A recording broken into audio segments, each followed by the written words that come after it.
हम आम के पौधे को सर्दियों में हर साल ढांपते हैं। ये जो छोटे पौधे हैं, ये जब भी कोहरा पड़ता है तो उससे ये मर जाते हैं।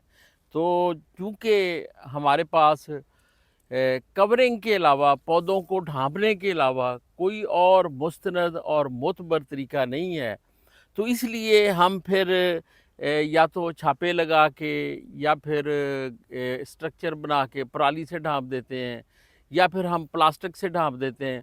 हम पौधों को कवर करते हैं। कवरिंग के अलावा कोई और तसल्ली बख्श तरीका पौधों को बचाने का फ़िलहाल दस्तयाब नहीं है। मार्केट में कुछ केमिकल दस्तयाब तो हैं, लेकिन हमने ये देखा है कि जब भी कोहरा पड़ता है तो ये केमिकल जो हैं ये काम नहीं करते और स्प्रे करने के बावजूद ये पौधे जो हैं वो मर जाते हैं।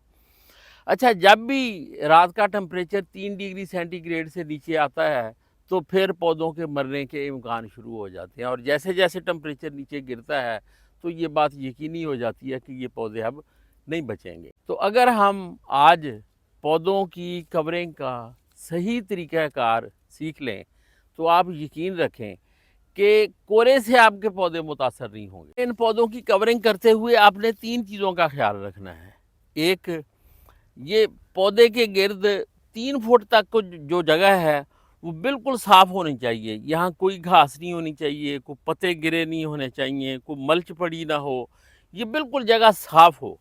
दूसरा, जो कवरिंग हमने शुरू करनी है वो पौधे के तने से 2-2.5 फुट के फासले पे हमने यहाँ तक कवरिंग करनी है। यानी ये कह लें कि हमने कवरिंग करते हुए 2-2.5 फुट ज़मीन को भी साथ मिलाना है, फिर हमने कवरिंग करनी है।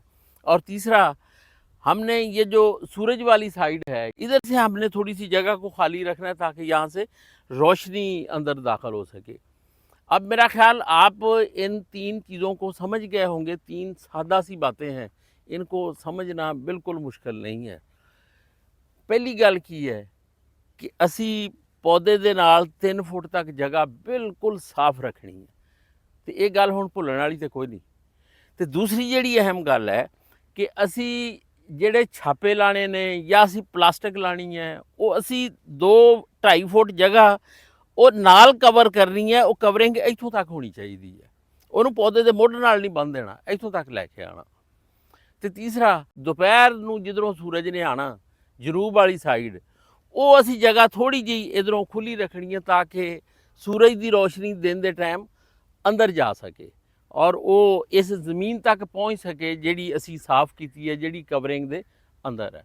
तो आओ हुण आपां पौधे नूं कवर करने हैं। ज़मीन साफ़ हो गई, लेकिन ये भी यकीन करना है, तसल्ली करनी है कि ये जो जगह है ये ज़मीन से थोड़ी सी ऊंची भी होनी चाहिए, ताकि जब हम पानी लगाएं तो ये ना हो कि यहाँ बहुत ज़्यादा पानी जमा हो, पानी यहाँ तक आए लेकिन ज़्यादा देर पानी यहाँ रुके ना। ये 2.5 फुट है। ये दायरा बनाएंगे जहाँ से हम जहाँ पे ये सारे छापे और लूपिंग्स हम लगाएंगे। यहाँ पे इस तरह की लकड़ियाँ हम इस्तेमाल करते हैं इनको कवर करने के लिए। ये तकरीबन इतनी लकड़ी को हम ज़मीन में दबा देंगे ताकि बाद में अगर हवा चलती है, आंधी आती है, तो इससे फिर कवरिंग हमारी ख़राब ना हो। तो ये हम 3 से 4 जो छापे हैं वो लगाएंगे।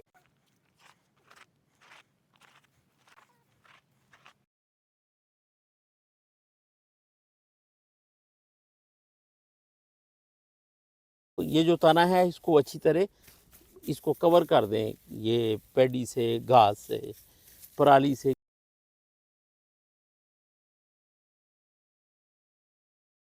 कोई भी शाख कहीं भी अगर बाहर हो तो इसको घुमाएं और अंदर वाली साइड पे कर दें। अच्छा, ये पौधा हमने कवर कर लिया है और बिल्कुल ये दुरुस्त और सही कवरिंग है जो पौधे को महफूज बनाने के लिए शानदार है, और ये कामयाबी से पौधे को सर्दी से, कोहरे से बचा सकती है। इसमें हमने 4 बड़ी शाखें लगाई हैं, ऊपर से हमने इसको बांध दिया है, और ये ज़मीन के अंदर शाखें इतनी मजबूत हैं कि अगर हवा चले, आंधी आए तो ये बिल्कुल गिरेगा नहीं। ये एक मजबूत स्ट्रक्चर है। अच्छा, अब इसको हम समझते हैं कि ये जो कवरिंग है ये असल में पौधे को सर्दी से, कोहरे से कैसे बचाती है, पौधा क्यों इसके अंदर महफूज रहता है। ये आप देखें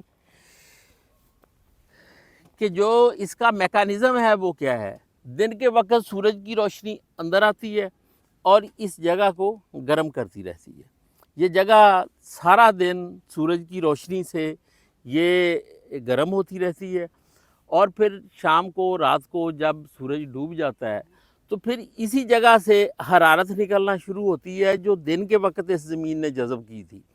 तो वो हरारत निकलती है अंदर से और इस कवरिंग से टकरा के फिर वापस आ जाती है, फिर निकलती है नीचे से, फिर वो वापस आ जाती है। तो ये अंदर का माहौल पूरा गर्म रहता है, ये हरारत अंदर से बाहर नहीं जा सकती। तो इतने में वो सूरज निकल आता है सुबह और कोहरे का जो मामला है वो ख़त्म हो जाता है। ये एक मुस्तनद तरीका है जिससे जो हमारे पौधे हैं वो कोहरे से बिल्कुल महफूज रहते हैं।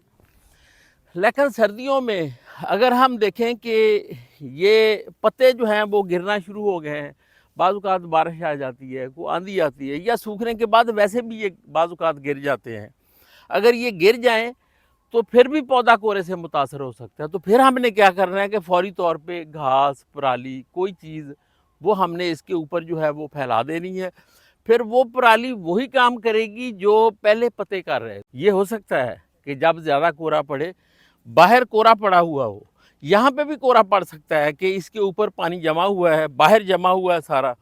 लेकिन अंदर आप देखेंगे कि अंदर बिल्कुल ए1 माहौल है, पौधा भी खुश है, ज़मीन पे भी कोहरा नहीं है और अंदर ठंड की आपको कैफियत नज़र ही नहीं आएगी। पौधों को ढांपने का जो अमल है, ये हर हाल में दिसंबर के पहले हफ्ते के आखिर तक इसको ख़त्म हो जाना चाहिए, तमाम पौधों को कवर हो जाना चाहिए। अब मैं सर्दी के, कोहरे के, कवरिंग के मैं कुछ हक़ाइक़ आपको बताता हूँ। जब हम ज़मीन को पानी देते हैं, चूँकि पानी के अंदर जो हरारत को या गर्माइश को सँभालने की जो उसके अंदर ताकत है, वो ज़मीन से 6-7 गुना ज़्यादा है। जब हम ज़मीन को पानी दे देते हैं, तो उसके बाद फिर दिन के वक़्त जो सूरज की रोशनी ज़मीन को मिलती है, तो फिर ये खुश्क ज़मीन की निस्बत जो गीली ज़मीन है, ये तकरीबन 6-7 गुना ज़्यादा दिन की गर्मी को वो सँभाल सकती है, जो फिर रात को ख़ारिज करती रहती है और सुबह के वक़्त तक जो कोहरा पड़ने का टाइम है, उस वक़्त तक माहौल को गरमाती रहती है, उसके बाद फिर सूरज निकल आता है। यही इसीलिए हम कहते हैं कि आप इरिगेशन करें, पानी दें और पानी देने से भी कोहरे के असरात कम हो जाते हैं। और ख़ास तौर पे वो दोस्त जो जिन्होंने ड्रिप इरिगेशन लगाई हुई है और वो बाकी तदबीर कोई अख्तियार नहीं करते, सिर्फ ड्रिप के सहारे पे ही सर्दी से बचाने का जो अमल है वो करते हैं, अपनी कोशिश करते हैं। तो उनको चाहिए, क्योंकि कोहरा जो पड़ता है ना, सूरज निकलने से आधा घंटा पहले, 20 मिनट पहले, 10 मिनट पहले, मैक्सिमम 40 मिनट पहले।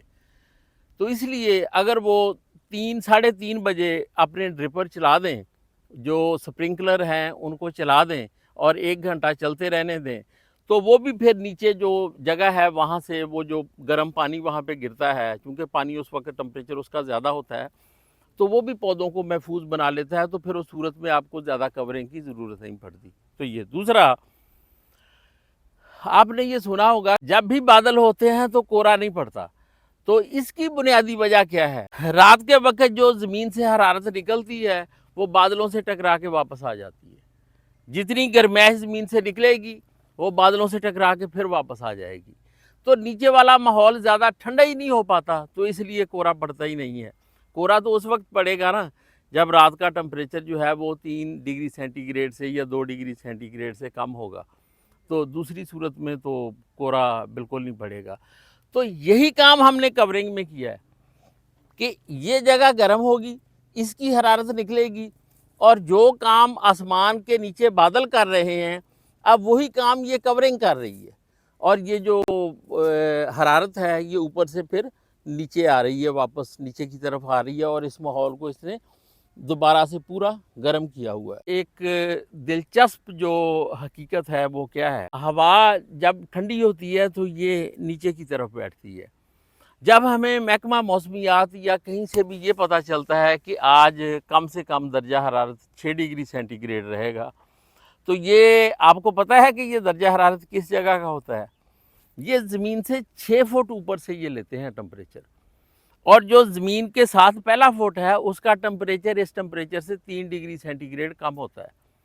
अगर महकमा मौसमियात बताता है कि आज का जो दर्जा हरारत है वो 4 डिग्री सेंटीग्रेड रहेगा, इसका ये मतलब है कि जो नीचे पौधे की बेस पे जो टेम्परेचर है वो 1 डिग्री सेंटीग्रेड होगा। और इसीलिए हम स्टेम को कवर करते हैं कि सर्दियों में बचाने के लिए जो थोड़े से बड़े पौधे होते हैं वो इसलिए कि अगर नीचे फ़ज़ा थोड़ी ज़्यादा ठंडी भी हो जाए तो चले इस तने की फ्रीजिंग ना हो, ये उससे बच जाए। अच्छा, फिर एक चूँकि ये ठंडी हवा नीचे बैठती है और ये फिर चलती भी वैसे है जैसे पानी चलता है। तो आपका बाग अगर 10 एकड़ का है, 20 एकड़ का है या 200 एकड़ का है, सबसे हसास इलाके कौन से होते हैं जहाँ पे कोरा पड़ने का इम्कान ज़्यादा होता है? अगर तो आपकी ज़मीन लेवल है तो फिर आमतौर पे जो खुला एरिया है तो वहाँ पे कोरा पड़ने का इम्कान ज़्यादा होता है। लेकिन अगर आपकी ज़मीन ऊंची नीची है, फिर आप समझ जाएं कि जो नीची जगह हैं, जहाँ जहाँ से भी हवा ठंडी होगी वो इस नीची जगह पे आके ठहरेगी। तो बिल्कुल ये पानी के बहाव की तरह ये भी ठंडी हवा चलती है। तो फिर इसका मतलब ये कि इस जगह पे पौधों के मरने का इम्कान ज़्यादा है।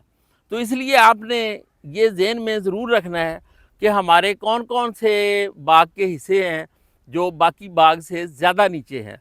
1-2 फुट से तो फ़र्क नहीं पड़ता, लेकिन अगर 4-5-6 फुट कोई जगह नीची हो तो वहाँ पे ये ठंडी हवा सेटल हो के तो ये भी पौधे मारने का सबब बन सकती है। ये कुछ हक़ाइक़ हैं जिनका जानना हमारे लिए ज़रूरी है। अगर हम इनको अच्छी तरह समझ लेंगे तो फिर हम कामयाबी के साथ अपने आम के पौधे बचाने में भी इंशाल्लाह कामयाब हो जाएंगे।